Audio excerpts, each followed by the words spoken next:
اللہ کے لیے پکار، ولو کرے حل کافرون، اگرچہ توحید فی الدعا والے مسئلے پر برا منائے کافر۔ اس دعویٰ کو 3 دفعہ سورت میں مختلف انداز میں دہرایا گیا۔ ایک یہاں پر ان الذین یستکبرون عن عبادتی قال ربکم ادعونی استجب لکم، تیسری دفعہ آیت نمبر 65 میں هو الحی لا الہ الا ھو فادعوہ مخلصین لہ الدین۔ تو پہلی بات متعدد بار میں ذکر کر چکا ہوں کہ عام طور پہ مشرکین وہ یہ شبہ پیش کرتے رہتے ہیں عوام کے سامنے بھی اور اپنی مجالس میں بھی کہ ایک عبادت ہے اور ایک حاجات اور مشکلات میں پکارنا ہے۔ تو حاجات و مشکلات میں پکارنا یہ عبادت کے مد مقابل ہے، حاجات اور مشکلات میں پکارنا یہ عبادت نہیں بلکہ کیا ہے، عبادت کے مد مقابل۔ اور کہتے ہیں جو مشرکین ہیں وہ غیر اللہ کی عبادت کرتے تھے اور ہم انبیاء اولیاء کی مشکلات میں پکار کرتے ہیں، اور اس عقیدہ سے کہ اللہ نے ان کو طاقتیں عطا کر دی، لہذا اللہ کی دی ہوئی طاقتوں سے یہ ہماری مشکل کشائی حاجت روائی کرتے ہیں۔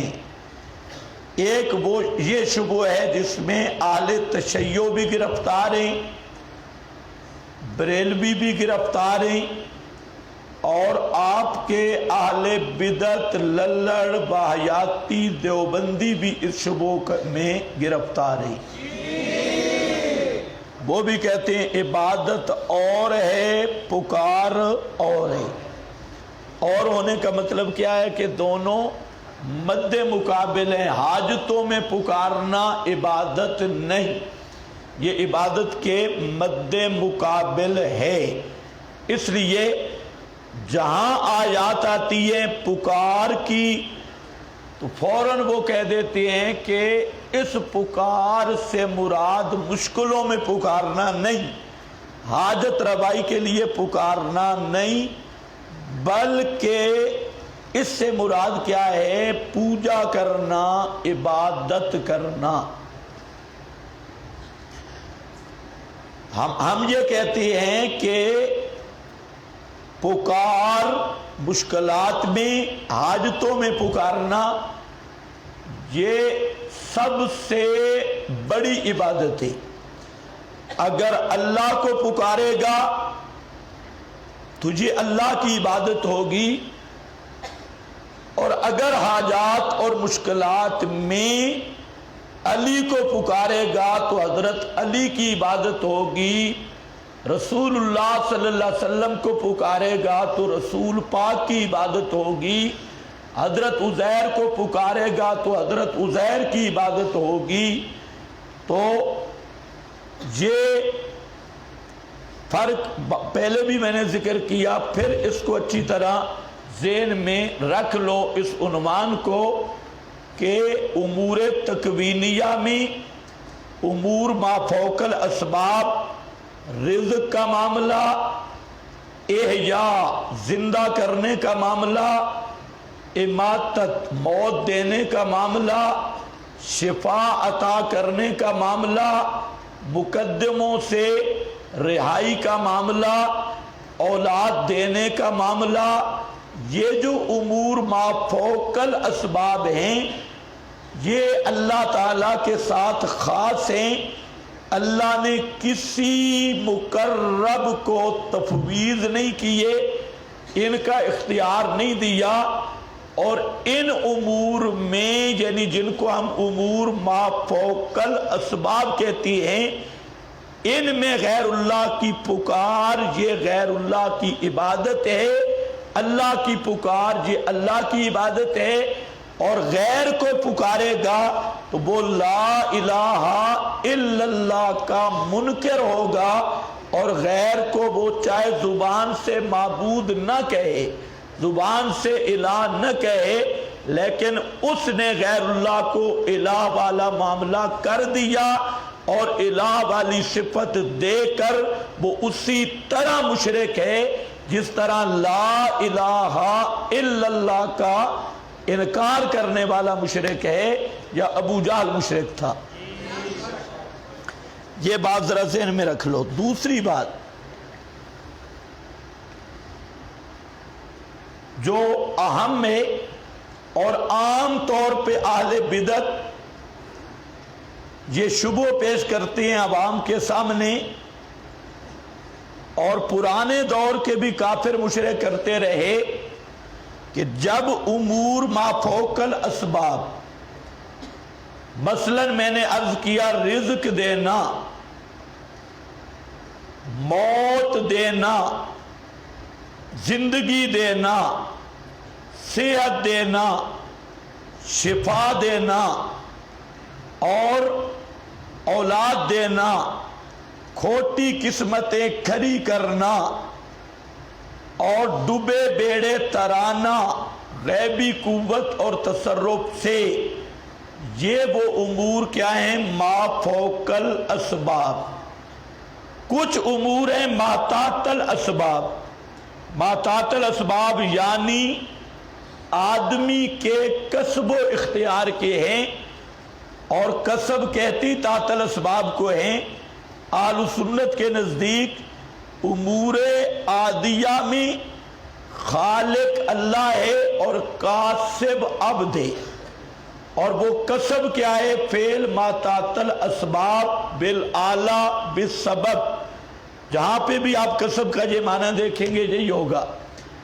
تو اب وہ امور مثال کے طور پہ جس کو شریعت نے تعاون کہا، نیکی کے کاموں میں ایک دوسرے کا تعاون کرنا، یہ بسا اوقات مستحب ہے، بسا اوقات واجب ہے. امیر لشکر کا تعاون کرنا، جنگ میں ہتھیاروں کے ساتھ لیس ہو کے میدان میں جانا، اور روٹی پانی، یہ جو ما تحت الاسباب امور ہیں. کسی کو کہنا جی پانی بھر کے لے آؤ، کوئی مکان بنانا ہے مستری کو بلانا، یہ سب امور کون سے ہیں ما تحت الاسباب. ان امور کا ضابطہ کہ بسا اوقات یہ تعاون ایک دوسرے کا واجب ہوتا ہے، بسا اوقات مستحب ہوتا ہے، اور یہ تعاون جو ہے کسی دور کے مشرک نے بھی اپنے معبود سے نہیں لیا، بلکہ یہ تعاون تحت الاسباب مشرک اپنے معبود سے لینے کو اپنے معبود کی توہین سمجھتا ہے. پہلے بھی میں نے کہا مثلا ایک آدمی مکان بنا رہا ہے اور اپنے پیر کو کہے پیر جی ذرا آؤ اینٹیں اٹھا کے دو، یہ بے ادبی سمجھے گا یا نہیں؟ یا پیر صاحب بیٹھا ہے سامنے اور پیر کو کہتا ہے پیر صاحب جاؤ ذرا پانی کا گلاس بھر کے لے آؤ یا فلاں کر کے لے آؤ. اسی طرح اولاد تحت الاسباب، تو میاں بیوی کا تعلق ازدواجی ہے. اب یہ پیر کے پاس جائے بیوی کو لے جائے، پیر صاحب مہربانی کرو تھوڑا سا اے تعلق ازدواجی قائم کرو، ما تحت الاسباب میری امداد کرو، میں بیمار ہوں. تو یہ اس طرح پیر صاحب کی توہین سمجھے گا اور ہوگی بھی توہین. تو اس لیے یہ نمرود نے بھی یہی شبہ پیش کیا تھا حضرت ابراہیم کے سامنے، جب حضرت ابراہیم نے کہا تھا کہ رب وہ ہے الذی یحیی و یمیت، تو اس نے اس کے تحت الاسباب جو موت اور زندگی کا معاملہ امور تحت الاسباب سے ہے اس کو پیش کر کے خلط مبحث کی، اور وہی نمرودی ذہن آج بھی ہر مشرک کا ہے کہ جب آپ ایاک نعبد و ایاک نستعین پڑھیں گے اور فدعوا اللہ مخلصین لہ الدین پڑھیں گے، فوراً کہہ دیں گے دیکھو جی پھر ڈاکٹر کے پاس کیوں جاتے ہو، پھر طبیب کے پاس کیوں جاتے ہو، پھر بادشاہ کے پاس کیوں جاتے ہو، پھر چپڑاسی کے پاس کیوں جاتے ہو، پھر جج کے پاس کیوں جاتے ہو، پھر پولیس کے پاس کیوں جاتے ہو، گولی قبض کشا ہو سکتی ہے، ڈسپرین کیوں لیتے ہو، فلاں کیوں لیتے ہو، گولی قبض کشا ہو سکتی ہے تو بابا مشکل کشا نہیں ہو سکتا۔ تو یہ مشرکین کا وہی شبہ رہا۔ پھر میں عرض کر رہا ہوں کہ عبادت کیا ہے، کون سی دعا پکار ہے، جو امور ما فوق الاسباب میں پکارا جائے حاجات کے لیے، مشکلات کے لیے، اور جو امور عادتاً ہیں ما فوق الاسباب نہیں اور امور عادی ہیں تو ان میں ایک دوسرے کو بلانا یہ دعا عبادت نہیں، یہ دعا عادت ہے، یہ دعا عبادت نہیں، یہ دعا عادت ہے، اور اس کا حکم شریعت نے خود بتا دیا۔ تو اپنے جاہل لوگوں کو یہ دھوکہ دینے کے لیے یہ خلط مبحث کرتے ہیں۔ اگر اس طرح کی کج باسی کی جائے تو دنیا کا کوئی یہ کلمہ گو مشرک یہ متعین نہیں کر سکے گا کہ عبادت کہتے کس کو ہے۔ عبادت کا معنی یہ کہے گا تعظیم تو استاد کی بھی ہوتی ہے، تعظیم بزرگوں کی بھی ہوتی ہے، تو پھر اس تعظیم کا کیا معیار ہوگا؟ تو دنیا کا کوئی مشرک اس طرح ارادات سے معبود اور الہ کا معنی متعین کر ہی نہیں سکتا۔ وہ ان کو تو آپ کہہ دیں کہ چلو آپ معبود اور الہ کا معنی تم متعین کر دو، کیا کرتی ہو تم؟ تو یہی کہیں گے کہ عبادت تعظیم کا نام ہے اور انکساری کا نام ہے۔ اس پہ میں پوری گفتگو کر چکا ہوں۔ کون سی انکساری ہے، کون سی تعظیم ہے؟ تعظیم اکابر کی بھی ہے، تعظیم پیغمبر کی بھی ہے، تعظیم اولیاء اللہ کی بھی ہے، تعظیم اساتذہ کی بھی ہے۔ تو وہ کون سی تعظیم ہوگی جس کا نام عبادت رکھیں گے؟ دنیا کا کوئی مشرک اس سوال کا جواب نہیں دے سکے گا۔ پھر ماننا پڑے گا کہ تعظیم بھی وہی کہ ما فوق الاسباب صفات مان کر یہ تعظیم یا انکساری اعتقادی ہے، جبارے کی نہیں ہے، اور اعتقادی یہی ہے کسی ہستی میں ما فوق الاسباب صفات مان کے اس کی بات، اس کی تعظیم کرنا، یہ اس کی عبادت بنے گی۔ تو وہی بات جہاں نکلی کہ ما فوق الاسباب امور میں ندا کرنا اور بلانا یہ عبادت ہے۔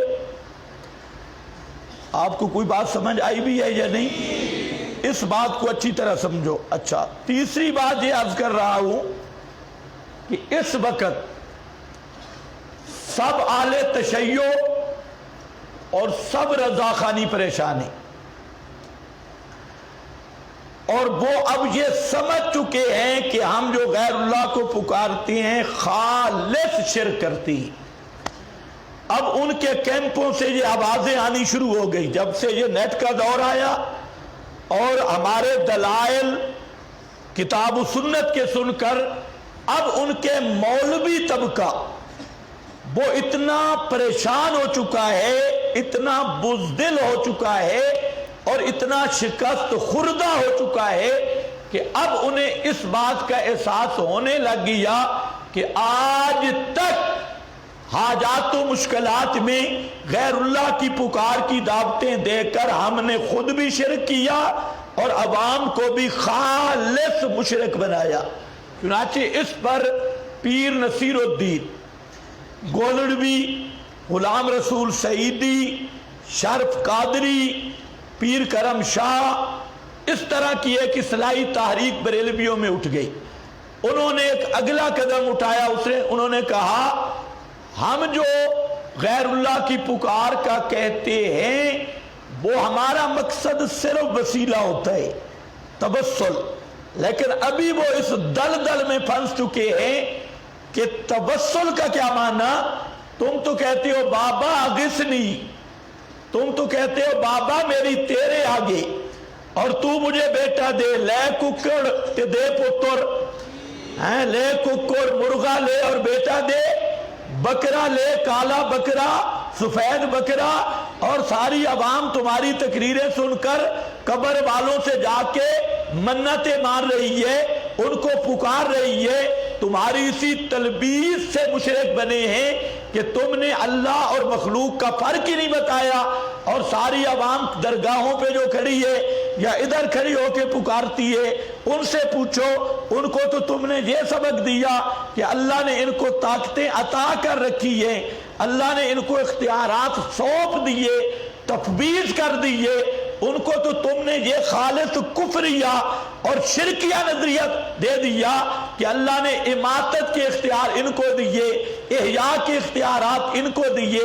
رزق کی چابیاں ان کو دی، صحت و شفا کے اختیارات ان کو دیے، کھوٹی قسمتیں کھڑی کرنے کے اختیارات ان کو دیے، عوام کو تو تم نے وہ پٹی پڑھائی، اور آج خود پسپائی اختیار کر کے جی ہمارا مقصد کیا ہوتا ہے؟ توسل، اور ہمارا مقصد ہوتا ہے استشفاء۔ تو استشفاء اور توسل کا جو معنی ہے وہ ایک مستقل بات ہے، لیکن میرا سوال یہ ہے تمام اہل تشیع سے اور تمام اہل بریلویہ سے کہ کل تک تم نے عوام کو جو مشرک بنایا اور یہ تقریریں کی کہ اللہ رب العزت نے ان پیاروں کو سب کچھ عطا کر دیا، اب ان اور اللہ میں فرق یہ ہے کہ خالق اللہ ہے اور مختار کل، مالک کل، مشکل کشا، حاجت روا، دستگیر، سب کچھ دینے لینے والے، اللہ کی تقدیریں بدلنے والے، اولاد کے خزانے دینے والے، صحت کے خزانے دینے والے، اور ساری نعمتیں دینے والے، یہ بابے ہیں، یہ مقربین ہیں۔ اب تم نے پسپائی اختیار کی، لیکن مخلوق خدا کا ایمان چھین کر اور انہیں مشرک بنا کر، اس لیے کھل کے اعلان کرو کہ اب تک ہم شرک کرتے رہے، شرک کے دائی رہے، اب ہمیں سمجھ آئی اور ہم اب یو ٹرن لے رہے ہیں اور ہم اپنے موقف سے واپس آ رہے ہیں۔ اس طرح توبہ قبول نہیں ہوگی کہ تم اپنے مذہب میں بھی تعبیریں ایسی تلبیس و کتمان کی کرو کہ عوام بات سمجھ ہی نہ سکے۔ اب پیر نصیر الدین نے صاف کہہ دیا کہ جو قبر والوں کو حاجت روا مشکل کشا مانتا ہے تفویضی طور پر بھی، تو وہ ابو جہل کی طرح مشرک ہے۔ اس نے کھل کے کہا، تو ان کو کہو، تم بھی کہو، یہ آگے تم نے کیا وسیلہ، تم وسیلے کے کیا لگتی ہو؟ تم تو پورا شرک کا پتیلا عوام میں تقسیم کرتی ہو، کبھی وسیلہ کبھی استشفاء۔ تم تو وہ بابا جن کا عقیدہ ہے اللہ نے ان کو طاقتیں دے دی ہے، تم تو وہ شیعہ کا فرقہ مفوضہ جو یہود سے چلا تھا، اور عیسائیت کا وہ ترجمان جنہوں نے یہ عقیدہ رکھا کہ اللہ نے مخلوق بنا کر سارے احکام امور تکوینیہ تشریعہ اماموں کے سپرد کر دیے، ان کو تفویض کا اختیار دے دیا، اور اب یہ ان کی طاقت ہے، یہ کرنیاں بھرنیاں والے ہیں۔ تم تو اس شرک کے دائی ہو، تم کیا لگتے ہو توسل کے، تم کیا لگتے ہو استشفاء کے، تم کہاں مستحق ہو شفاعت الانبیاء کے؟ انبیاء کی شفاعت قیامت کو ہوگی، اور وہ بھی مشرک کے حق میں نہیں ہوگی۔ تو یہ بات ذرا ذہن میں رکھنا۔ آج یہ لوگ پسپا ہو چکی، یہ میرے پاس بریلویت کے حوالے تو میں دوں گا بعد میں، سرے دس آپ کو یہ خوشخبری بھی ہو، یہ ہے وہ مجتہد جو پاکستان میں شیعہ کا واحد مجتہد ہے، محمد حسین ڈھکو، یہ ڈھکو صاحب، اور یہ بھی سرگدے کہے، سرگدہ، سرگودا، سرگردہ. تو یہ اب اس نے پوری یہ کتاب لکھی اصول الشریعہ. اس میں اس نے سب سے پہلے زبردست ایک عنوان قائم کیا. اس نے کہا خبر واحد سے عقیدہ ثابت نہیں ہوتا. عقیدہ ثابت ہوگا کتاب اللہ سے، خبر واحد سے عقیدہ ثابت نہیں ہوگا. اس پہ اس نے بڑی بات کی. پھر یہ شروع ہوا کہ ائمہ کو جو حضرات کہتے ہیں اللہ نے طاقتیں دے دی، اختیارات تفویض کر دیے، وہ پکے مشرک ہیں. اللہ نے کسی امام کو طاقت نہیں دی. اللہ نے کسی کو مشکل کشائی، حاجت ربائی، احیاء، اماتت، اس کی طاقت قطعاً نہیں دی. اگر یہ طاقت علی میں مانے تب بھی مشرک ہے، اور یہ طاقت نبی میں مانے تب بھی مشرک ہے.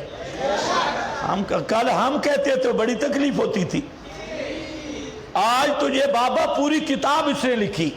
اور پھر اس نے یہ ایک عنوان یہ قائم کیا کہ انبیاء اور امام سب بشر تھے. جو انبیاء کو یا اماموں کو نور کی تخلیق کہتا ہے وہ کافر ہے. پھر اس نے یہ لکھا کہ علم الغیب اللہ کا خاصہ ہے، اور جو مخلوق کے لیے، امام کے لیے، نبی کے لیے علم غیب مانتا ہے، اور امام نبی کے متعلق اس کا علم غیب حضوری مانتا ہے، اور یہ ایسا ملکہ مانتا ہے کہ نبی اور امام غیب دانی کا ان کو ملکہ عطا کر دیا گیا، تو وہ آدمی بھی کٹر کافر اور مشرک ہے. یہ کون ہے؟ محمد حسین صاحب، مجتہد، سرکار صدر المحققین، سلطان المتکلمین، حجت الاسلام والمسلمین، حضرت علامہ الشیخ محمد حسین النجفی. اور یہ اسی سیٹلا ٹون سرگودا سے چھپی ہے، اور اس کا پیچھے پورا ایڈریس بھی موجود ہے، اور ہم نے یہ ڈھکو صاحب کے گھر سے منگوائی ہے. اگر ڈھکو صاحب سن رہے ہوں کبھی سن لے تو یہ بھی ذرا تحقیق کریں بھئی وہاں تک ہمارے ہاتھ کیسے پہنچے اور وہاں سے یہ کتاب کس طرح آئی. اب ڈھکو صاحب کی آپ ذرا باتیں بھی چند سن لیں. یہاں پر ڈھکو صاحب کہتے ہیں، یہ صفحہ نمبر 334 ہے،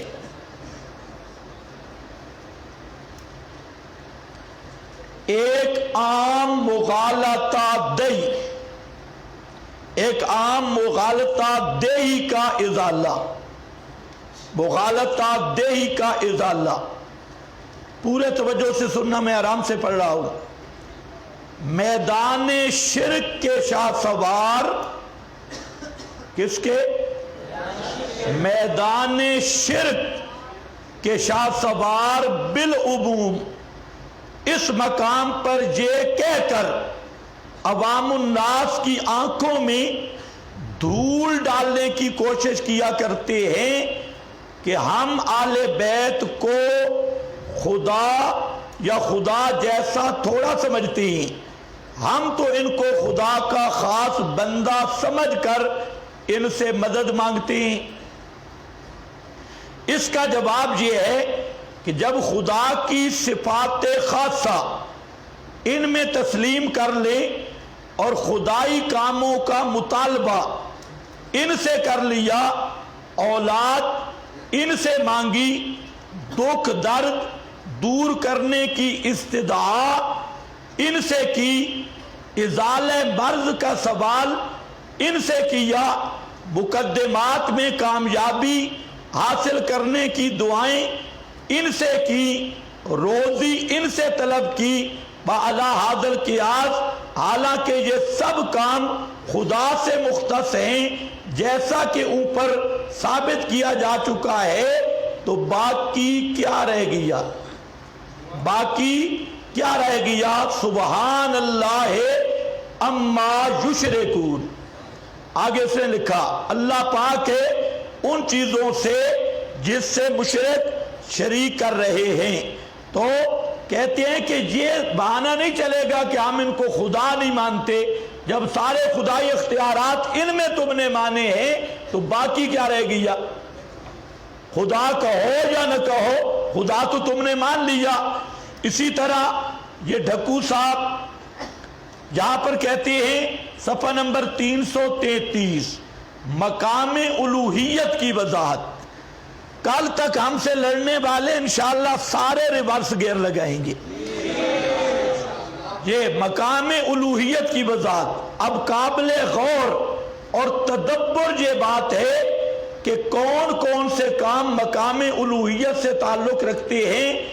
20ویں پارہ کا پہلا رکوع بغور پڑھنے سے کم از کم 15 عدد تکوینی امور کی انجام دہی ذات خداوندی سے وابستہ ہونا ثابت ہو جاتا ہے۔ ان امور کی اجمالی فہرست یہ ہے۔ آگے فہرست ذکر کی، خلقت زمین و آسمان، نمبر 2 بارش برسانا، نمبر 3 باغات وغیرہ اگانا، نمبر 4 زمین کو قرارگاہ بنانا، نمبر 5 زمین میں دریا جاری کرنا، نمبر 6 زمین کی روک تھام کے لیے پہاڑوں کا سلسلہ کھڑا کرنا، نمبر 7 میٹھے اور کھاری پانی کے درمیان حائل قرار دینا، نمبر 8 مضطر کی دعاؤں کا سننا، مضطر کی دعاؤں کا سننا، نمبر 9 دکھ درد اور مصائب کا دور کرنا، اور نمبر 10 زمین پر خلیفے بنانا، نمبر 11 خشکی تری کی تاریکیوں میں راستہ دکھانا، نمبر 12 ہواؤں کا چلانا، نمبر 13 پہلے مخلوق کو پیدا کرنا پھر لوٹانا، نمبر 14 زمین و آسمان سے مقررہ رزق پہنچانا، نمبر 15 عالم الغیب ہونا۔ یہ الوہیت کے خواص سے بس ان حقائق قرآنیہ سے معلوم ہو گیا کہ امور تکوینیہ خدا بند عالم کے قبضہ قدرت میں ہیں، اور وہ الہ ہوتا ہے جو یہ کام انجام دیتا ہے، وہ الہ ہوتا ہے جو یہ کام انجام دیتا ہے۔ لہذا اس سلسلہ میں اس ذات واحد و یکتا کی طرف ہی رجوع کرنا واجب ہے۔ اللہ کے سوا کسی کی طرف رجوع نہیں کر سکتے۔ خلاصہ یہ کہ یہ سب کچھ کلمہ توحید ایمان کے اندر پوشیدہ ہے۔ لا الہ الا اللہ، یہ لا الہ الا اللہ کا معنی کر رہا ہے۔ اسی طریقہ سے اس آیت پر قال ربکم ادعونی استجب لکم صفحہ نمبر 330 پر یہ شیعہ محقق یہاں پر لکھتا ہے تمہارا پروردگار ارشاد فرماتا ہے کہ تم مجھ سے دعائیں مانگو، میں تمہاری دعا قبول کروں گا۔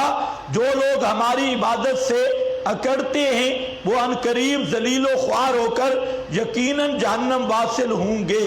تو کہتا ہے کہ یہ جو بعض احادیث میں تو دعا کو افضل العبادہ قرار دیا گیا، چنانچہ مذکورہ بالا آیت کی تفسیر میں امام محمد باقر فرماتی ہیں کہ الدعا افضل العبادہ، کہ دعا سب سے اونچی عبادت ہے، یعنی جہاں عبادت سے مراد دعا ہے اور یہ سب عبادتوں سے افضل عبادت ہے اصول کافی۔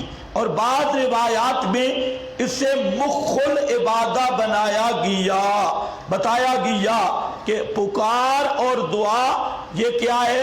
مخل عبادہ، عبادت کی جان ہے۔ اسی پر کہتے ہیں مقام تدبر ہے کہ جب بنص قرآن روزی اور نفع نقصان جناب سید الانس والجان کے قبضہ قدرت میں نہیں ہے، بلکہ روزی رساں نفع نقصان کا مالک خدائے رحمان ہی ہے، تو پھر ان امور میں حضرت یا ان کی اطرات طاہرہ کی طرف رجوع کرنے کا سوال ہی پیدا نہیں ہوتا، ان امور میں ان کو پکارنے کا سوال ہی پیدا نہیں ہوتا۔ یہ صفحہ نمبر 325 سے لے کر آگے تک وہ 300 بلکہ 400 کے قریب تک اس نے صرف یہی مسئلہ بیان کیا۔ اب آگے کہتا ہے دعا ذکر کر کے کہتا ہے کہ قطع نظر مذکورہ بالا دلائل قاطعہ کے خود ائمہ اطہار اور ان کے اصحاب اخیار کا عمل و کردار اس بات کی قطعی دلیل ہے کہ مشکلات، مصائب اور مہمات، شدائد میں خدا بند کی طرف رجوع کرنا چاہیے۔ چنانچہ یہ امر ناقابل انکار حد تک ثابت ہے کہ جب اصحاب ائمہ ان بزرگواروں کی بارگاہ میں التماس دعا کے لیے حاضر ہوتے تو یہ ذوات قدسیہ ان کو بارگاہ ربوبیت کی طرف رجوع کرنے کا حکم دیتے، نماز کا حکم دیتے یا دعا کی تلقین کرتے، تو یہ اس بات کی دلیل ہے کہ تمام ائمہ بھی اسی بات کی دعوت دیتے رہے کہ حاجات اور مشکلات میں صرف اللہ کو پکارو اور کسی کو نہیں۔ اب ذرا دیکھو اس آیت پہ چند حوالہ جات۔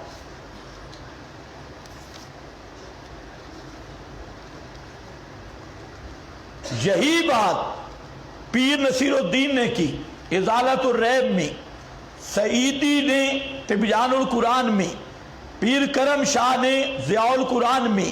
تو میں نے کہا اب یہ واپسی کرنا، رجوع کر رہے ہیں، لیکن رجوع کرنا چاہیے کھل کر۔ میں تمام بریلوی حضرات اور اہل تشیع سے التماس کرتا ہوں کہ یہ دنیا گزر جائے گی، جہنم کا عذاب بہت سخت ہے، اس لیے اب تک جو تم نے شرک کیا کھل کے توبہ کا اعلان کرو اور لوگوں کو بتاؤ کہ اللہ کی صفات میں اللہ کا کوئی بھی شریک نہیں ہے اور پکار کے لائق صرف اللہ ہے، کوئی بابا پکار کے لائق نہیں ہے۔ یہ تم دو رنگی چھوڑ دو، کبھی توسل کی طرف بھاگتے ہو اور کبھی استشفاء کی طرف بھاگتے ہو، اور اصل عوام کو تم نے کس ڈگر پہ مشرک بنا دیا، اور تمہاری عوام ہر جگہ پہ وہ جناب تازیہ تبوت کو بھی مشکل کشا سمجھتی ہے، وہ گھوڑے اور کھوتے کو بھی مشکل کشا سمجھتی ہے، وہ قبر والوں کو مستقل اختیارات کا نظریہ رکھتی ہے۔ اب ذرا دیکھ رہے قال ربکم ادعونی، لکھا ہے آپ کے پاس وحدونی، صرف مجھ ہی کو پکارو، ان ابن عباس، میرے سوا کسی کو نہ پکارنا، استجب لکم، کہ میں پہنچ سکتا ہوں۔ کیا معنی کر رہا ہوں؟ پہنچ سکتا ہوں، یعنی مشکل کشائی کر سکتا ہوں، حاجت روائی کر سکتا ہوں، آگے میری مرضی کروں نہ کروں، حاجت روائی کر سکتا ہوں، مشکل کشائی کر سکتا ہوں۔ استجب لکم، یہ میری شان ہے استجابت۔ ان الذین، نتیجہ ندال غیر اللہ، بے شک وہ لوگ جو تکبر کرتے ہیں، یعنی اللہ کے پکارنے پر بند نہیں۔ یا تکبر، مسلم کی حدیث کا ٹکڑا ساتھ میں لاؤ، تکبر متکبر اس کو کہتے ہیں جو توحید کو نہ مانے۔ یہاں توحید فی الدعا ہے، جو دعا توحید فی الدعا، اور مطلب ہے جو یا علی مدد کہتا ہے، علی کو مشکل کشا سمجھ کے، یا پیر مدد کہتا ہے، پیر کو داتا مشکل کشا سمجھ کے، حاجت روا سمجھ کے اس کو بھی پکارتا ہے، یہ ہے یستکبرون، جو پکار کو اللہ کے ساتھ بند نہیں کرتے۔ آگے کیا ہے؟ ان عبادتی، اوپر کیا ہے؟ ادعونی، نیچے کیا ہے؟ عبادتی، یعنی یہ پکار حاجات و مشکلات میں اس کو قرآن عبادت کہہ رہا ہے، اور آج کا مشرک اس کو عبادت کا متضاد اور مد مقابل کہتا ہے، جبکہ قرآن حاجات و مشکلات میں پکارنے کو کیا کہہ رہا ہے؟ عبادتی، میری عبادت، ان عبادتی ان دعائی سیدخلون جہنم داخرین۔ ضرور داخل ہوں گے جہنم میں ذلیل ہونے والے، ذلیل کر کے ان کو داخل کروں گا جہنم میں۔ اب ذرا دیکھو فائدہ نمبر 3، ادعونی کا معنی سلونی، ادعونی کا معنی سلونی سب نے کیا، اور اس مقام پہ سدی نے بھی ادعونی کا معنی سلونی کیا ہے۔ سدی نے بھی ادعونی کا معنی کیا کیا ہے؟ سلونی، مانگو مجھ سے، الظاہر حمل الدعائے، یہ یاد رکھنا ہمارا استدلال سدی مستدل سدی نہیں ہے، سدی کو ہم اس لیے پیش کر رہے ہیں کہ آگے ساری سدی کی نسل کھڑی ہے ہمارے مقابلے میں، شیعہ کا بھی سدی امام، بریلویوں کا بھی سدی امام، للڑوں کا بھی سدی امام، اس لیے ہم سدی کو لائے۔ چلو قرآن مانتے ہو اور باب سدی کی مان لو، سدیو السدی ادعونی سلونی الظاہر حمل الدعاء والاستجابت علی ظاہرہما الا ان الاستجابت مقیدۃ بمشیۃ اللہ۔ بحر المحیط کیا کہتی ہیں؟ میں نے جو توجیہ کی آپ کو سمجھ آئی؟ استجب لکم کا کیا معنی کیا؟ میں قبول کرتا ہوں، قبول کر سکتا ہوں، یہ شان میری ہے، میں اس کی دعا کو پورا کر سکتا ہوں۔ ایک ہے کرتا ہوں، ایک ہے کر سکتا ہوں، دونوں میں فرق ہے، یعنی پکار کے لائق میں ہوں، مشکل کشائی کا اختیار مجھے ہے، میرے سوا کسی کو نہیں۔ اس توجیہ پر یہ جو علامہ اندلسی کہہ رہے ہیں کہ ان الاستجابت مقیدۃ بمشیۃ اللہ، اس مشیت اللہ کی قید کی ضرورت ہی نہیں، یہ مشیت اللہ کی قید تب لگے گی کہ استجب لکم کا معنی کرو کرتا ہوں، لیکن کر سکتا ہوں جو اصل معنی ہے اس پر اس قید کی ضرورت نہیں۔ عبادتی ان افرادی بالعبادت بافراد الالوہیت لی، ابن جریر اور آگے فرماتے ہیں اس عبادت سے کیا معنی، کیا مراد ہے؟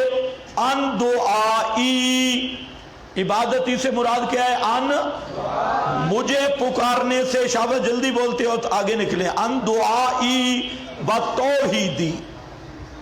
ابن کثیر، اب یہاں پر امام ابن کثیر نے اور تمام اہل السنت مفسرین، اہل تشیع مفسرین اور اہل بدعت بریلوی مفسرین اور تمام دیوبندی مفسرین اور تمام اہل حدیث مفسرین، سب کے سب فرقوں نے یا مجبوراً ایک حدیث لائی اور اس آیت کی تفسیر میں، اور وہ یہ ہے کہ قال رسول اللہ صلی اللہ علیہ وسلم ان الدعاء هو العبادہ، ان الدعاء هو العبادہ۔ سب فرقے جہاں مجبور ہوئے کہ دعا یہ عبادت ہے، ان الدعاء هو العبادہ، اور پھر ثم کرا، پھر رسول پاک صلی اللہ علیہ وسلم نے یہ آیت پڑھی، ادعونی استجب لکم، پکارو مجھے میں تمہارے مشکل کشائی کر سکتا ہوں، حاجت روائی کر سکتا ہوں۔ ان الذین یستکبرون عن عبادتی سیدخلون جہنم داخرین۔ اس کے بعد اگلا یہ ابن کثیر ہے، اس کے بعد اہل سنت کا مفسر ہے سید محمود آلوسی، فرماتے ہیں فمانا قولہ تعالی یستکبرون عن دعائی، دعائی عبارت صحیح کر لو، دعائی، لأن الدعاء نوع من العبادت ومن افضل انواعها، حاجات اور مشکلات میں پکارنا یہ عبادت کا نوع ہے اور سب سے افضل نوع ہے۔ سجدہ بھی عبادت، رکوع بھی عبادت، اور زکوٰۃ بھی عبادت، نماز بھی عبادت، لیکن سب سے افضل عبادت ہے حاجتوں میں پکارنا اور مشکلات میں پکارنا۔ اگر اللہ کو پکارے گا تو یہ کس کی عبادت ہوگی؟ اللہ کی، اور اگر غیر کو پکارے گا تو یہ عبادت ہوگی غیر اللہ کی۔ یہ روح المعانی ہے۔ اس کے بعد آپ کے پاس یہ امام باقر، جو شیعہ جس کو امام معصوم کہتی ہے، ہمارے نزدیک خاتم المعصومین امام الانبیاء حضرت محمد الرسول اللہ صلی اللہ علیہ وسلم ہے۔ عصمت نبوت کا خاصہ ہے، صحابہ محفوظ ہیں، معصوم فقط انبیاء کرام ہیں، لیکن اہل تشیع کے ہاں 12 امام بھی معصوم ہیں۔ یہ ایک الگ بات سے وقت ہوا، انشاءاللہ اس پہ بھی بات کہیں آئے گی کہ عصمت کا جو اماموں کو معصوم مانتا ہے وہ نبوت، ختم نبوت کا منکر ہے۔ ختم نبوت کی شان ختم عصمت بھی ہے۔ خیر بہرحال دیکھو، امام باقر شیعہ کے ہاں تجھے معصوم امام ہے، اور ہمارے ہاں جس طرح نص قطعی کا انکار کفر ہے، اسی طرح شیعہ کے ہاں امام معصوم کی بات کا انکار کرنا بھی کیا ہے؟ کفر ہے۔ ہمارے نزدیک کفر صرف کس چیز کا انکار ہے؟ نص قطعی۔ اس کے بعد بڑے سے بڑے آدمی کی بات کا انکار کفر نہیں، لیکن اہل تشیع کے ہاں امام باقر یہ معصوم امام ہے 12 اماموں میں سے۔ اب یہ کیا کہتا ہے؟ ہوبت دعاء افضل العبادت، دعا جو ہے یہ سب سے اونچی درجے کی عبادت ہے۔ افضل العبادت الدعاء، اور کتاب بھی کون سی ہے؟ اصول کافی، جس پر امام غیب کی تقریر تصدیق موجود ہے۔ ھذا کافٍ لشیعتنا، یہ کتاب کافی ہے۔ کہنے والا باقر امام اور تصدیق کرنے والا ان کا وہ مصنوعی امام، آخری مصنوعی امام مہدی، اور کہتے ہیں امام مہدی کا جو نام لے گا وہ کافر ہے۔ امام تو ہوا نا جس کا نام لینے والا بھی کافر ہے، تو اس کو دیکھ کے پتہ نہیں کتنے کافر بنیں گے۔ ہاں، جس کا نام لینا کفر ہے، اسے اس کو قائم آل محمد، الامام المنتظر، قائم آل محمد، یہ قائم آل محمد، اس کی تصدیق ہے بھئی قائم آل محمد، اس کی تصدیق ہے۔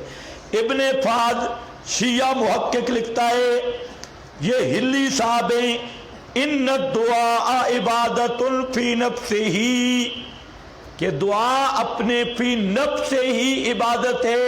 حاجات اور مشکلات میں پکارنا فی نفس ہی عبادت ہے۔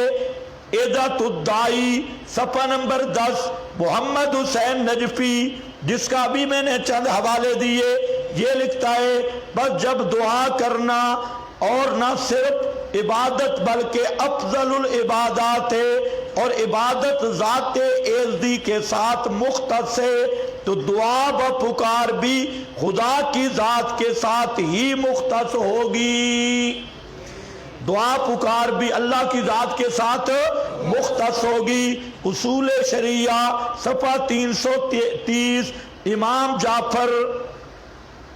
جعفر سمجھتے ہو؟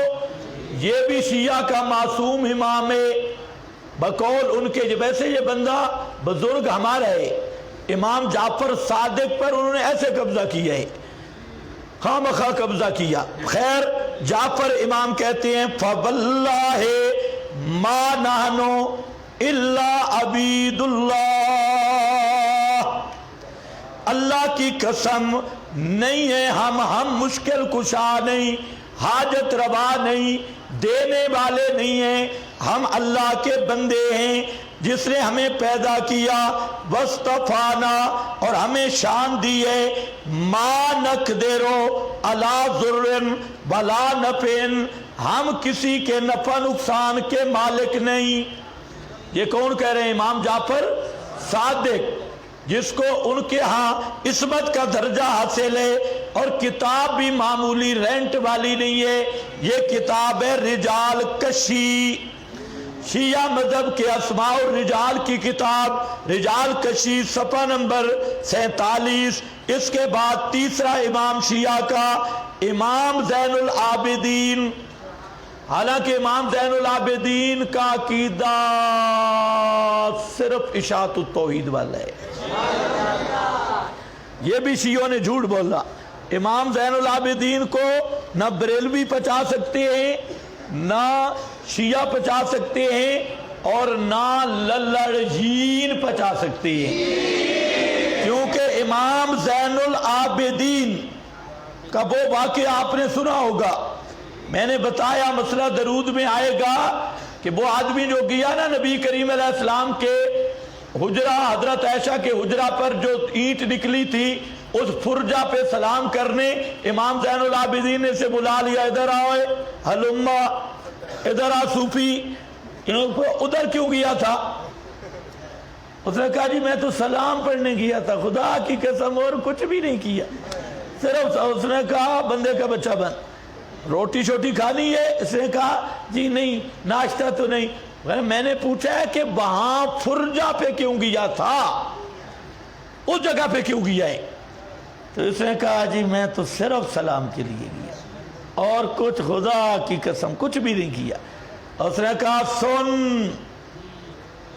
سن حدثنی ابی، میرے ابا حسین نے مجھے بتایا، قال حدثنا ابی، یعنی جدی حسین کے ابا علی نے حسین کو بتایا، اور علی نے اللہ کے نبی سے سنا، اور پیغمبر نے فرمایا لا تجعلوا قبری عیدا، میری قبر پہ میلے نہ لگانا، عیدہ رش نہ کرنا، جم گھٹا نہ بنانا، صلو علیہ، جہاں تک درود کا مسئلہ ہے درود پڑھا کرو، ان صلاتکم تبلغنی حیث ما کنتم، جو تم جہاں پر بھی درود پڑھو گے اس کا ثواب اللہ مجھ تک پہنچا دے گا، حیث ما کنتم، قبر پہ پڑھو تب بھی تبلغنی،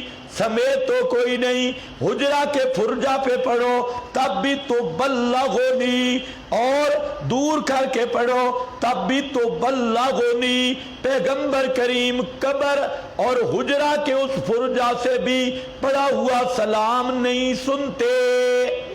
یہ کس نے کہا تھا؟ امام زین العابدین، یہ، اور اس نے کہا جی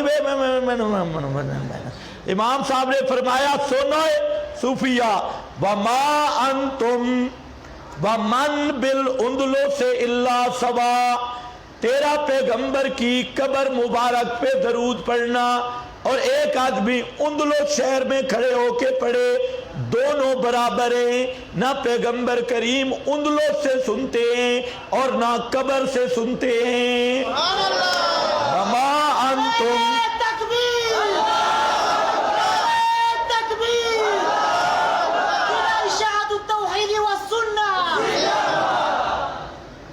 اب بارے میں ہے تو زین العابدین لے لو۔ زین العابدین سچا سید ہے۔ زین العابدین کون ہے؟ سچا سید، اور سچے سید کے وارث سچے سید ہے سید عنایت اللہ شاہ بخاری، یہ سادات کے سچے وارث ہے سید عنایت اللہ شاہ صاحب بخاری رحمت اللہ علیہ۔ اس وقت بھی سیدوں کا عقیدہ یہی تھا کہ پیغمبر کریم بھی قبر پہ درود سنتے نہیں، آج بھی سچے سیدوں کا یہی عقیدہ ہے کہ پیغمبر کریم بھی قبر پہ درود سنتے نہیں۔ چلو جی آؤ، ٹائم بڑا کم ہے۔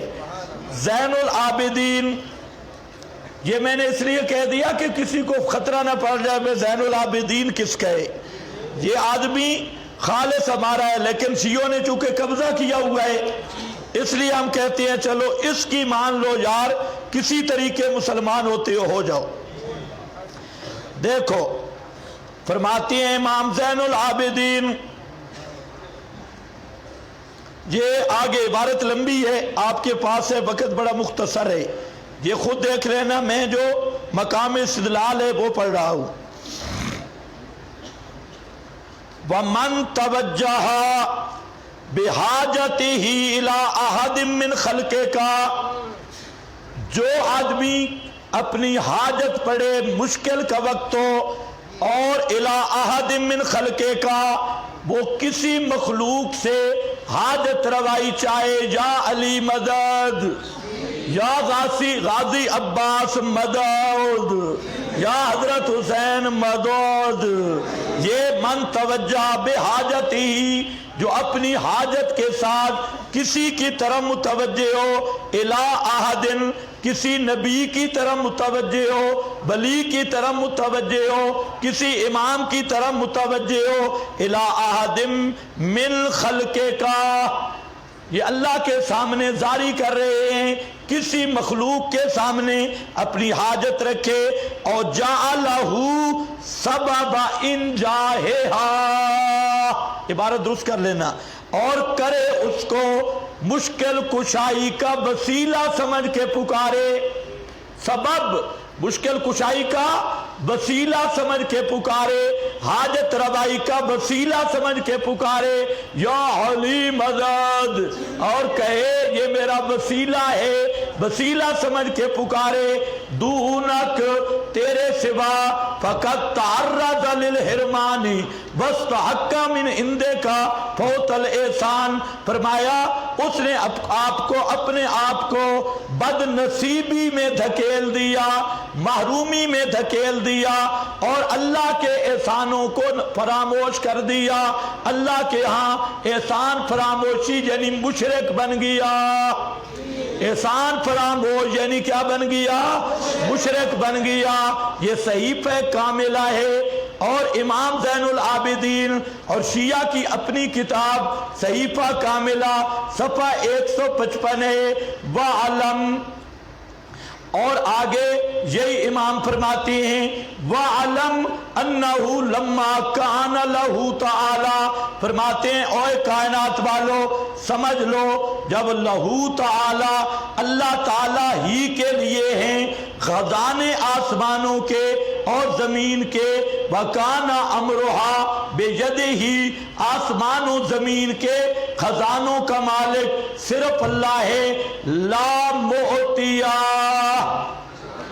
آسمان و زمین کے خزانے نہ علی دے سکتا ہے، نہ اللہ کا پاک نبی دے سکتا ہے، نہ امام نہ ولی، کوئی بھی نہیں دے سکتا، لا معطیہ ولا مانع، اور اگر اللہ دھکا لا دے وے، روک دے وے، اور اللہ دینا چاہے دے کوئی نہیں، ہٹا کوئی نہیں سکتا، مانے کوئی نہیں بن سکتا، اللہ وقد امر بالدعاء، اللہ نے خود حکم دیا ہے دعا کا، وتکفل بالاجابہ، اور اللہ نے ذمہ داری لی ہے کہ اوے لوگو تم دعا کرو مجھ سے، ادعونی استجب لکم، تم مجھ سے حاجتوں میں سوال کرو، مشکل کشا صرف میں ہوں، حاجت روا صرف میں ہوں، وحسن خلقہ، اللہ نے مخلوق کو ترغیب دی ہے اور ابھارا ہے، الا ان یسألوہ، یہ کہ اللہ ہی سے مانگے، کیونکہ دینے والا اللہ ہے، فقال بسأل اللہ من فضلہ، اور فرمایا اللہ سے مانگو اس کے فضل سے۔ یہ ساری عبارتیں آگے دیکھتے جاؤ، وہ کس چیز کی عبارت ہے؟ بہت لمبی عبارت، ہاں یہ صحیفہ ہے ریاض الصالحین، اس کی لمبی عبارت ہے، اس کو دیکھتے جانا۔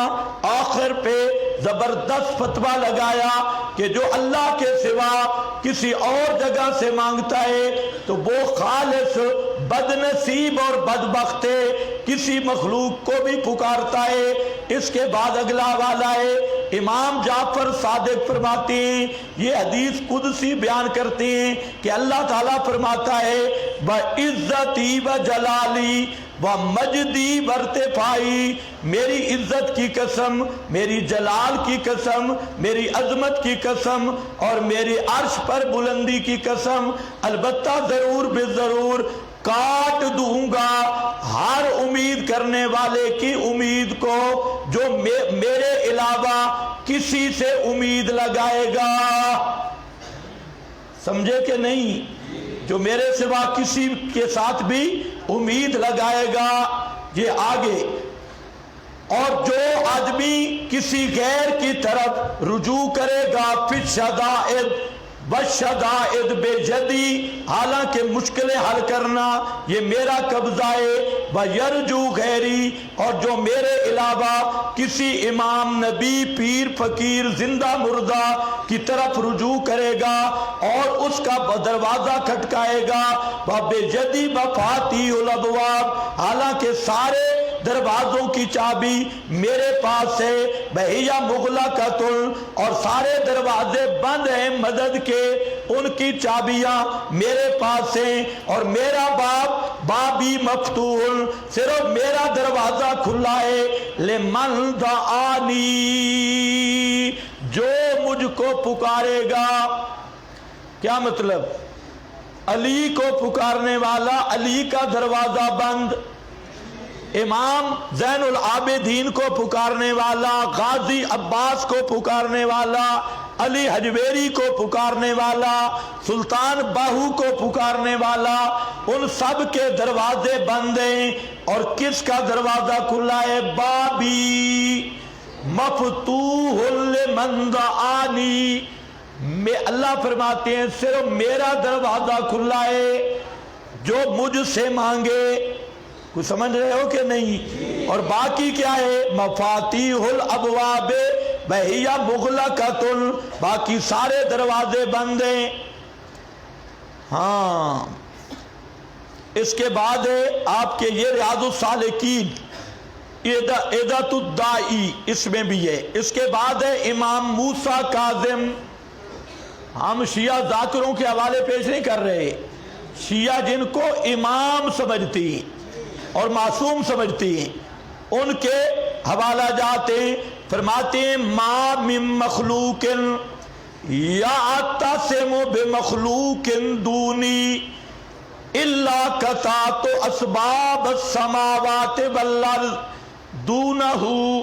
امام موسیٰ کاظم فرماتے ہیں کہ اللہ نے فرمایا ما من مخلوق یعتصم بمخلوق، کوئی مخلوق جب دوسری مخلوق کے دروازے پہ جائے حاجت روائی کے لیے، یعتصم، اور اس کو مشکل کشائی کے لیے پکارے میرے علاوہ، میں اس کے سارے دروازے کاٹ کے رکھ دیتا ہوں۔ اور سمجھو کوئی مخلوق جب مجھے چھوڑ کے کسی دوسرے کو حاجت کے لیے پکارے تو اللہ فرماتے ہیں میں کیا کرتا ہوں؟ قطعت اسباب السماوات، میں اس کے لیے آسمانوں کے دروازے سارے توڑ دیتا ہوں، بند کر دیتا ہوں۔ والارض دونہ فإن دعانی لم اجبہ وإن سألنی لم اؤتہ۔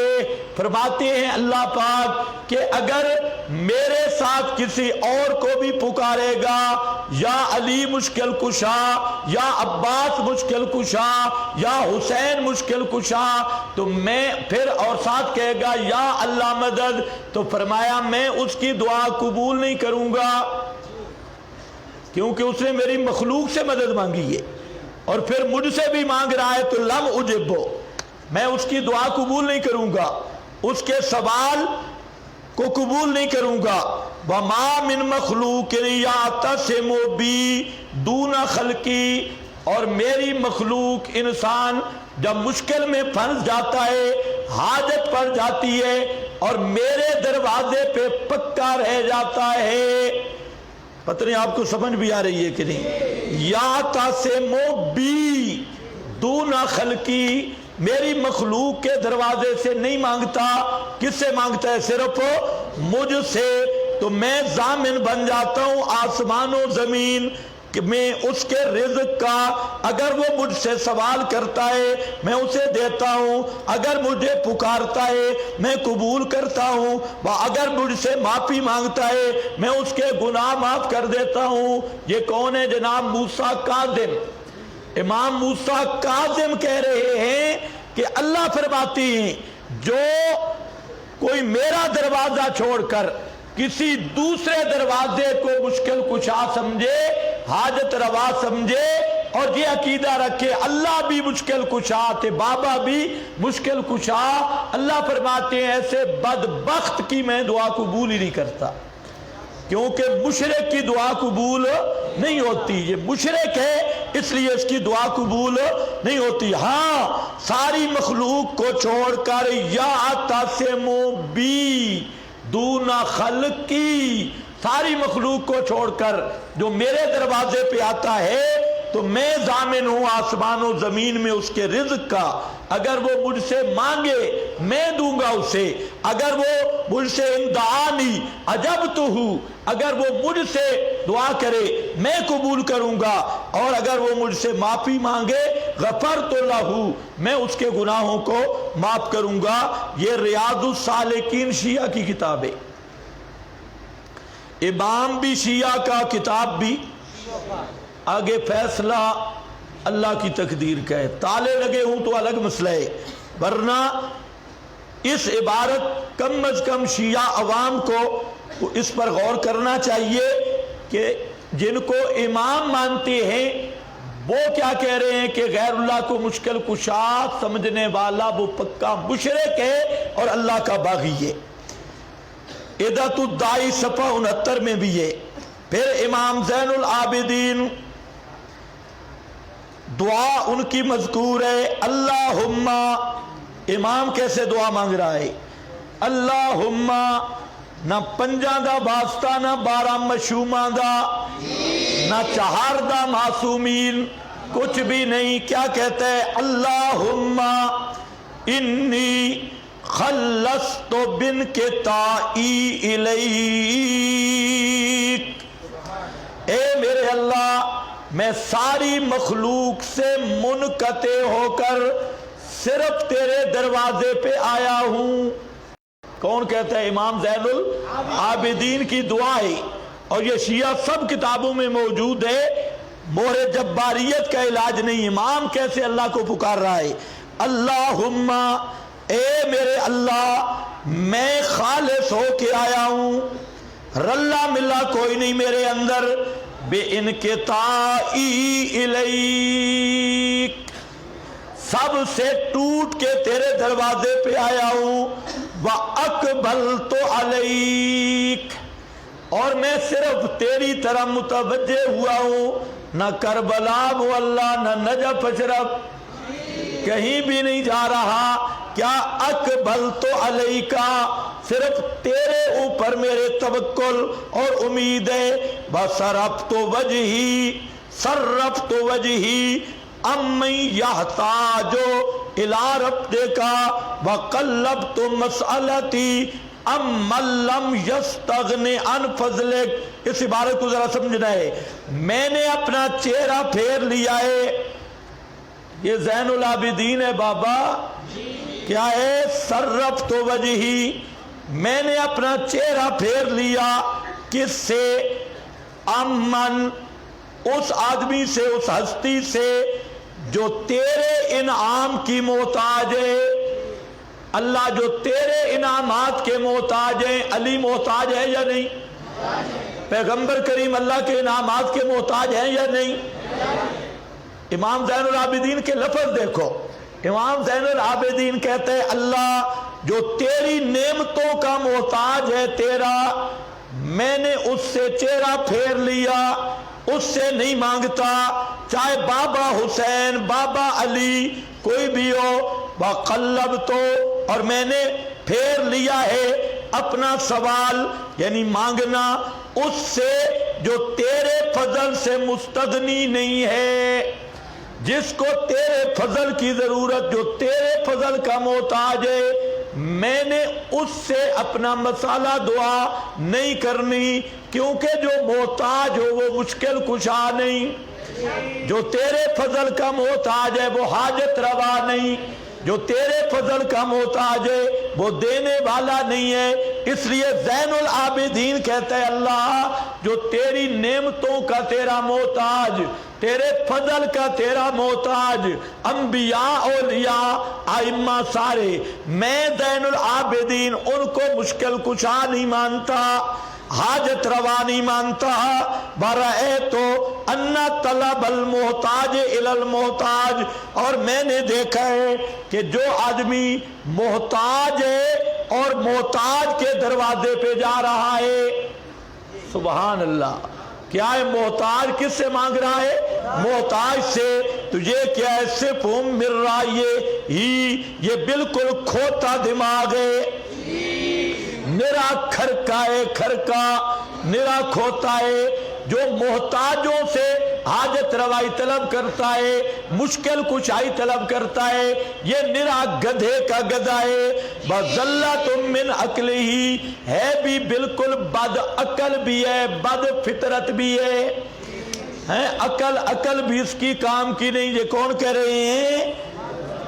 امام زین العابدین۔ جملے دیکھو کہ یا اللہ جو محتاج کے پاس جائے اور اسے مشکل کشا سمجھے، حاجت روا سمجھے، وہ تو بالکل الو کا پٹھا ہے، بالکل گدھا ہے۔ یہ کون کہہ رہے ہیں؟ امام زین صفح من رأیہ وزلۃ من عقلہ، اس کا عقل بھی گم ہے اور ہے بھی رائے کا بھی بالکل گدھا اور بے وقوف، عقل و نقل کے خلاف۔ یہ ہے جناب صحیفہ صفحہ 150 اور چھپی ہوئی ہے ایران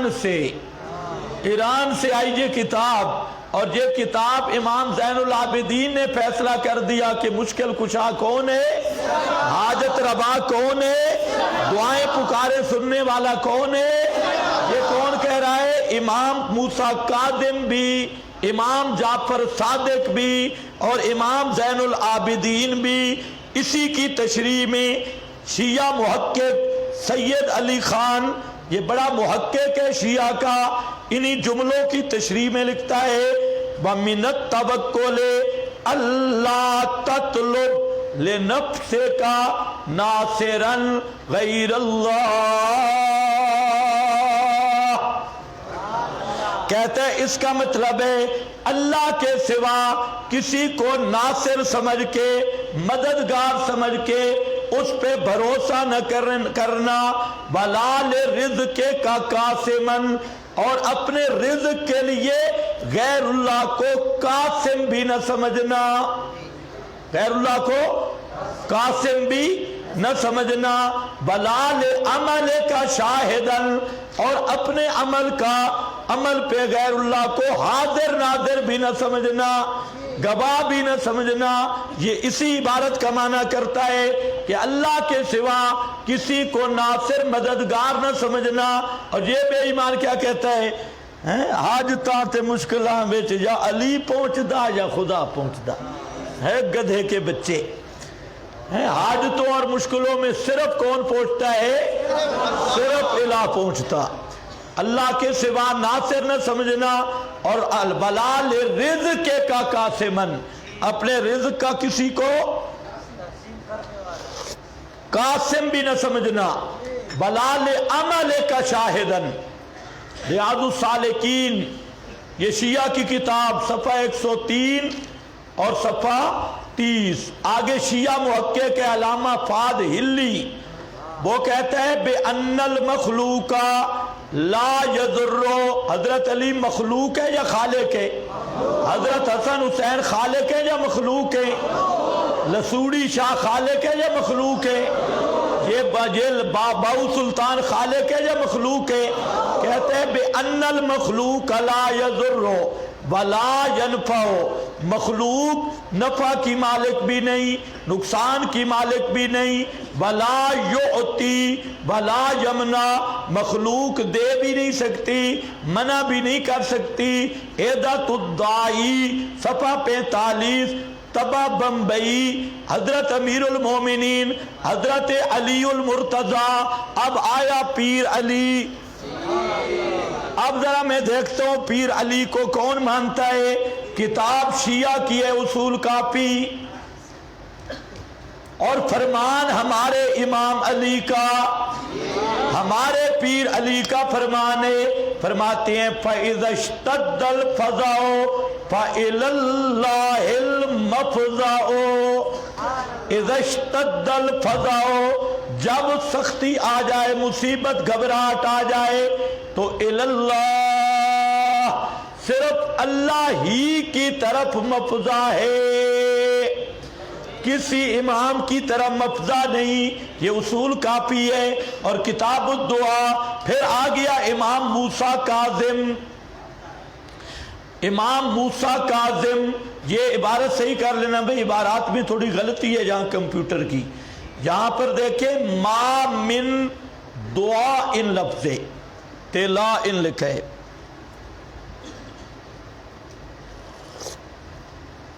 لکیر کے فقیر نہیں بننا۔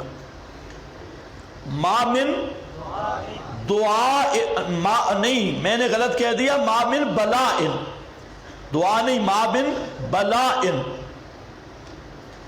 ما من بلائن ینزل علی عبد مومن، کوئی بلا بھی نہیں نازل ہوتی مومن آدمی پر۔ فَيُلْحِمُهُ اللَّهُ، بس اللہ اس کو الہام کرتا ہے، الدعا، دعا اپنے سے مانگنا، الا کشف ذلک البلاء، تو اللہ اس بلا کو دور کر دیتی۔ جب کسی مومن آدمی پر مصیبت شدت آئے تو اللہ تعالیٰ اس مومن کو کیا کرتے ہیں؟ دعا القا کرتی ہے، دعا کی طرف پھیرتے ہیں، ادعونی، وہ دعا کرتا ہے، مصیبت ختم ہو جاتی ہے۔ اور وہ وما من بلاء ينزل على عبد مؤمن، اور کوئی بلا نہیں نازل ہوتی عبد مومن پر، وہ دعا سے رک جاتا ہے، الا کان ذلک البلاء طویلا، تو وہ بلا لمبی ہو جاتی ہے۔ فاذا نزل البلاء، جب بھی مصیبت آئے، بیماری آئے، کڑوں کی طرف نہیں جانا، تازیے تبوتوں پہ نہیں جانا، نجف اشرف کربلا معلیٰ میں دھکے نہیں کھانے، فَعَلَيْكُمْ بِالدُّعَاءِ وَالتَّضَرُّعِ إِلَى اللَّهِ، تو اس وقت تم پہ لازم ہے کس کو پکارنا ہے؟ اللہ کو، وَالتَّضَرُّعِ إِلَى اللَّهِ۔ یہ بھی جناب اصول کافی ہے شیعہ کی، مادی کی 10 خط والی کتاب ہیں، صفحہ 519، اور عدۃ الدائی صفحہ 3 ہے۔ پھر امام زین العابدین پھر آگے۔ اب بھی کوئی شیعہ نہ مانے تو اپنی قسمت پہ ماتم کرے ہیں۔ یہ سارے امام تو کہتے ہیں حاجتوں میں کس کو پکارنا ہے؟ صرف اللہ کو۔ اب ذرا یہ لفظ بھی دیکھو، امام زین العابدین کی دعائیں کہتا ہے انت المدعو، انت المدعو للمہمات، اے اللہ تو ہی مشکل کشا ہے، تو ہی وہ ذات ہے المدعو جس کو پکارا جاتا ہے مشکلات میں، مہمات میں، وَأَنْتَ الْمَفْزَعُ فِي الْمُلِمَّاتِ، اور جتنی ملمات مشکلیں آئیں ان میں تو ہی چھٹکارا ہے، تیرے سوا کوئی مفزع نہیں، کوئی مفزع، بولو شابش، کوئی مفزع، کوئی چھٹکارے کی جگہ نہیں۔ وَلَا يَنْدَفِعُ مِنْهَا إِلَّا مَا دَفَعْتَ، اے اللہ نہیں دفع کر سکتا کوئی مشکل کو مگر جس کو تو دفع کرے، بلا ینکشف منہا، یہ منہا لفظ ہے بھئی، منہا الا ما کشفتا، اور کوئی مشکل کشائی نہیں کر سکتا مگر جو تو مشکل کشائی کرے۔ یہ کون کہتے ہیں؟ امام زین العابدین۔ یہ لفظ سونے کے پانی سے لکھنے کے قابل، او پیچھے تک سمجھ رہے ہیں؟ یہ مشکل ہے۔ انت المدحب للمہمات وانت المفزع فی ولا يندفع منها الا ما ولا ينكشف منها الا ما کشفتا، صحیفہ صفحہ 94۔ اسی دعا کی تشریح کرتا ہے شیعہ محقق سید علی خان، کہتا ہے یہاں جو آیا انت المدعو، تعریف المسند ہنا بلام الجنس لافادت الکسر تحقیقا باعتبار تقیید بظرف اذ لیسا غیرہ تعالی مدعوبا للمہمات۔ یہ کیا کہہ رہا ہے بھائی؟ بولو کہ تعریف مسند کی جہاں پر لام جنس کے ساتھ کیوں ہے؟ لافادت الکسر، حسر کے پیدا کے لیے، اور اس بات کو پکا کرنے کے لیے مقید کرنا ظرف کے ساتھ کہ اذ لیسا غیرہ تعالی مدعوبا للمہمات۔ یہ امام فرماتے ہیں کہ اللہ کے سوا کوئی ایسی ہستی نہیں جس کو مشکلوں میں پکارا جائے۔ اللہ کے سوا کوئی ایسی ہستی نہیں جس کو مشکلوں میں پکارا جائے، بلا مفزعن، اور اللہ کے سوا کوئی ایسی ہستی نہیں جس کو حاجتوں میں مفزع قرار دیا جائے اور گھبراہٹ دور کرنے کی جگہ بَإِن دَعَا غَيْرَهُ لَهَا، اگر غیر کو اس مشکل میں پکارا گیا، او فضا الیہ فیہا فہوا جہل مادل او شرک خفی او صریح علی ان دعاءہ سبحانہ عند نزول الملمات بل فضو الیہ ہین حلول المہمات دون غیر ہی امر فطری۔ کہتا ہے جو اللہ کے سوا علی کو پکارے، حسن و حسین کو پکارے، غازی عباس کو پکارے، کسی پیغمبر کو پکارے تو وہ خالص ہوگا جہل محض، وہ خالص جاہل ہے اور شرک خفی بلکہ شرک جلی ہے، اور بمعنی بل ہے، شرک خفی بلکہ وہ کیا ہے؟ شرک صریح جلی شرک ہے اور خالص مشرک ہے، کیونکہ اس کا اللہ تعالیٰ کو پکارنا نزول ملمات اور اللہ کی طرف رجوع کرنا جب حلول مہمات مشکلات آ جائیں، دون غیری اللہ کے علاوہ سے رجوع نہ کرنا امر فطری، یہ انسان کی فطرت میں داخل ہے۔ تو اس لیے پتہ چلا جو غیروں کو حاجتوں میں پکارتا ہے وہ بد فطرت بھی ہے، بد مذہب بھی ہے، بد فطرت بھی ہے۔ کما قال تعالی اذا مسکم الضر فی البحر ضل من تدعون الا ایاہ، یہ آگے آیت ذکر کی، یہ تو ہے بریلوی شیعہ ریاض الصالحین صفحہ 133۔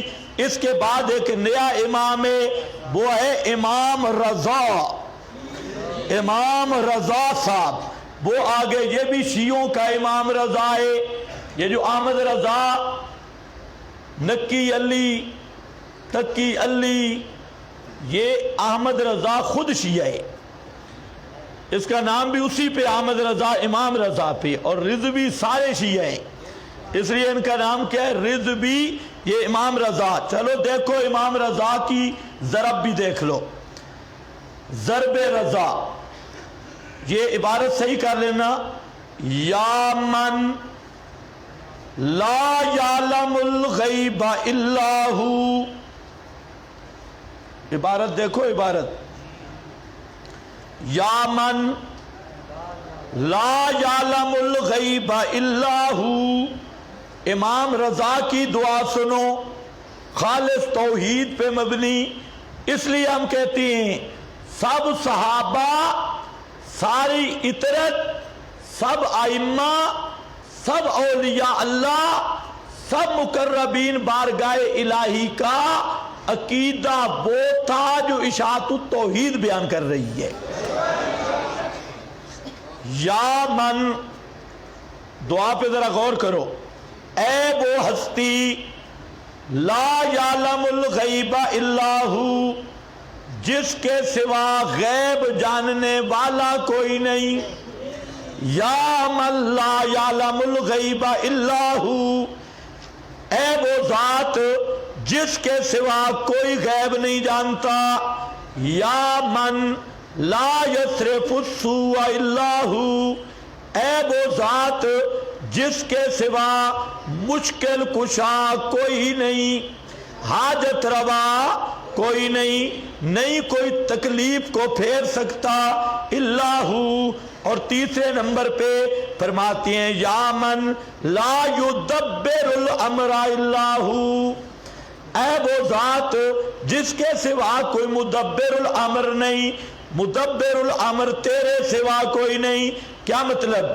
دعا کیا کرتے ہیں کہ یا اللہ غیب جاننے والا تیرے سوا کوئی نہیں، یا اللہ مشکل کشا تیرے سوا کوئی نہیں، یا اللہ مدبر الامر تیرے سوا کوئی نہیں، یا من لا یغفر الذنب الا ہو، یا اللہ گناہوں کو بخشنے والا تیرے سوا کوئی نہیں، یا من لا یغفر الذنب الا ہو، یا من لا یخلق الخلق الا ہو، اے وہ ذات لا یخلق الخلق کہ نہیں پیدا کر سکتا مخلوق کو تیرے سوا کوئی، یا من لا ینزل الغیث الا ہو، اے وہ ذات جس کے سوا بارش نازل کرنے والا کوئی نہیں۔ یہ کس کو پکار رہا ہے؟ اور امام رضا کہتا ہے اللہ غیب دان بھی تیرے سوا کوئی نہیں، مشکل کشا بھی تیرے سوا کوئی نہیں، حاجت روا بھی تیرے سوا کوئی نہیں، مدبر الامر تیرے سوا کوئی نہیں، اور گناہوں کو بخشنے والا تیرے سوا کوئی نہیں، مخلوق کو پیدا کرنے والا تیرے سوا کوئی نہیں، اور بارشیں برسانے والا تیرے سوا کوئی نہیں۔ یہ کون ہے؟ امام۔ یہاں تک تو ہے شیعوں کی بارتی، اب آگے بریلوی بھی سن لیں، ہو سکتا ہے اللہ ان کی ہدایت کا فیصلہ بھی کر دے۔ سنو پیر کرم شاہ الازہری، اس کی عبارت ہے دعا عبادت کی روح، اور اس کا مغز ہے دعا عبادت کی روح، اور اس کا یا دعا عبادت کے مقابلے میں یہ عبادت کی روح اور اس کا مغز ہے، کیونکہ انتہا درجہ کی عاجزی اور نیاز مندی کو عبادت کہتے ہیں۔ اس کا ظہور صحیح معنوں میں اس وقت ہوتا ہے جب انسان مصائب میں گھرا ہو، دوست ساتھ چھوڑ گئے ہوں، ہر تدبیر ناکام ہو چکی ہو، حالات کی سنگینی نے اس کی قوت و طاقت کو ریزہ ریزہ کر ڈالا ہو، جب ہر طرف سے امیدیں منقطع کر کے اپنے رب کریم کے در اقدس پر آ کر وہ سر نیاز جھکا دے، اس کی زبان گنگ ہو، دل درد مند کی داستان اشک بار آنکھیں سنا رہی ہوں، اس کو یقین ہو کہ وہ اس قادر مطلق کے سامنے اپنا قصہ غم پیش کر رہا ہے اور اپنی مشکل کو بیان کر رہا ہے، جس کے سامنے کوئی مشکل ہی نہیں۔ نیز اسے پختہ اعتماد ہو کہ یہاں سے کوئی بھی سائل خالی نہیں گیا، میں کبھی خالی محروم نہیں لوٹایا جاؤں گا۔ جو عجز و نیاز، جو غایت تذلل اور خضوع اور خشوع اس وقت ظہور پذیر ہوتا ہے، اس کی مثال کہاں ملے گی؟ اسی لیے رحمت عالم نے فرمایا الدعاء مخ العبادہ، آپ نے فرمایا دعا عبادت کا مغز ہے۔ آیا نا جگہ سے، اب لوٹا ہے گھر کی طرف۔ ہم سے لڑ لڑ کے ساری زندگی، اور جی ہم تو پکارتے ہیں اللہ والوں کو، عبادت نہیں کرتے، اور اب پیر خود پھنس گیا۔ الدعاء مخ العبادہ، دعا عبادت کا مغز ہے۔ ضیاء القرآن، یہ ضیاء القرآن کی تفسیر ہے۔ ہاں بھائی،